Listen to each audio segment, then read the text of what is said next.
sp3 based on the type of bounding situation. If you have all sigma bound, all single bound, sp3. If you have double bound, sp2. If you have triple bound or adjacent double bound, you have sp. Okay. So based on the situation that we have here, the bounding situation that we have here, we can determine the hybridization pattern. Now, of course, this is only involving s and d orbital. By the time you get to the third period, n equals to 3, d orbital comes.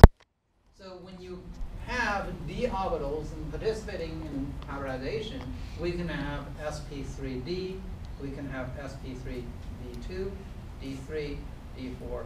All 5 of them are being used for hybridization. That is, well, that could explain why we can accommodate up to 12 electrons on the central atom there. And you have a total of 6 orbitals, sp3 and d, well, up to 5 there. Actually, that's a total of 9 orbitals there. Okay, so what we need you to remember are the first 3 hybridization patterns there, sp, sp2, sp3. We could have sp3 d1, sp3 d2, and the list can continue. And so the hybrid orbitals are, what we want you to remember here is that the hybrid orbitals are used by the central atom to form the sigma bound. The unhybridized p orbital are used to form pi bonds. Okay? And this is another reason why pi bonds do not exist by itself. You have to have the 2 atoms connected by one another with a sigma bound first. And then if you have unused unhybridized p orbital, and then the pi bound will form, and the extra electron will go to the unhybridized p orbital. Okay, so a graphic illustration of the orbital hybridization there, using formaldehyde as an example. Okay, formaldehyde, this is the formula, and this is the Lewis structure. You have the carbon, central atom, double bound, oxygen, hydrogen, hydrogen there.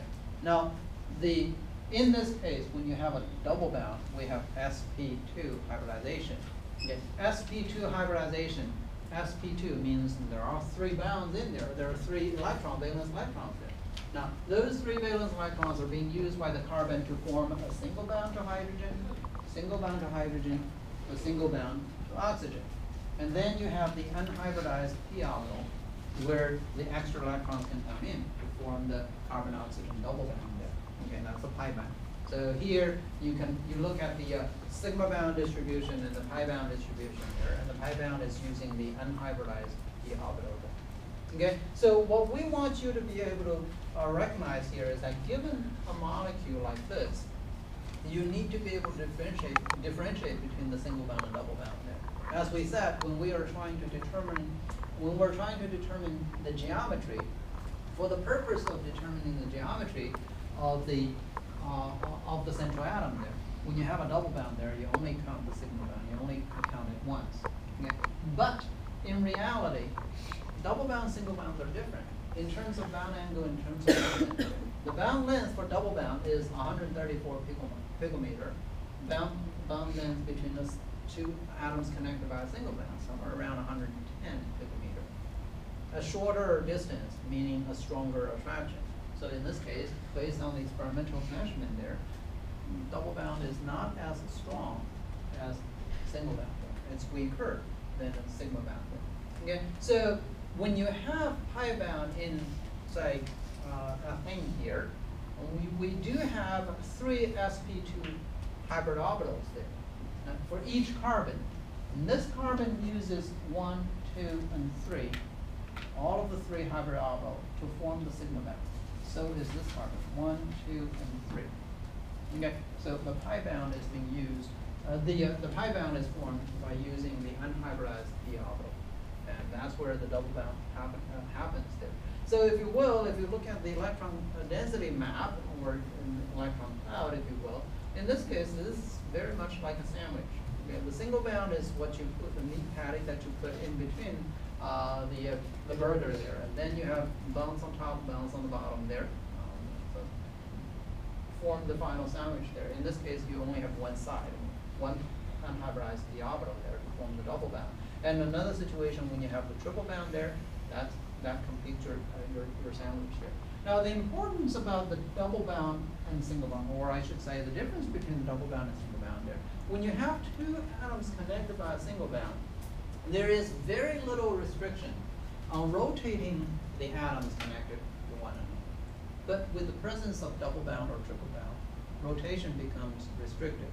If you rotate along the double bound, you will actually have to break the double bound and then reform the double bound. So we say that two atoms connected with a single bound, with a sigma bound there, there's a free rotation. But if you have double bound present, free rotation is no longer feasible unless you supply enough energy there. And the reason, the importance there is that you would end up with another situation where we have what we call the isomers. Now remember the carbon 2, hydrogen 6, oxygen. One is alcohol, the other is dimethyl ether when we're drawing the Lewis structure. Well, those are constitutional isomers or structural isomers. Atoms are connected in different sequences. Well, in this particular case, if you have a double bound, well, atoms are all connected in the same sequence, but the spatial orientations are different. This would be what we call a cis isomer when the two yellow balls are on the same side of the double bound. This is what we call the trans isomer. So this is not a structural isomer, but it's a geometry isomer, geometric isomer. Okay? So because of the different spatial orientation, you end up with isomers.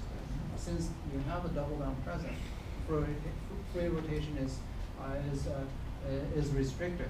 Now, if you have a single bound there, if this is the single bound there, the free rotation simply means, well, there's no difference between these. Well, there is a slightly difference in terms of energy, but not as significant that this particular form can actually exist by itself. With the presence of the double bound, you do achieve what we call the geometric isomer there, because of the presence of the double bound. Many organic molecules do have double bonds in there.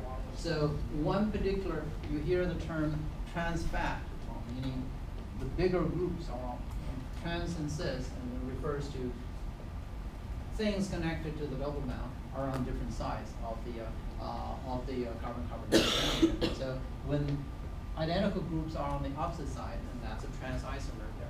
Okay, so benzene ring, for the pi bound formation for benzene ring there, that's another example for the sp2 hybridization. Now each carbon has an sp2 hybridization in the benzene ring. Now each carbon forms a 3 single bound with other atoms, 1, 2, and 3. Okay. And each carbon is also forming a double bound with another carbon, with an alternating double bound. That double bound actually comes from the unhybridized p orbital there. Okay. So in this case, and this is the resonance structure there, in this case, the burger or sandwich, if you will, the sigma bound is the meat patty in the center there. And then on top you have an electron cloud. On the bottom you have an electron cloud.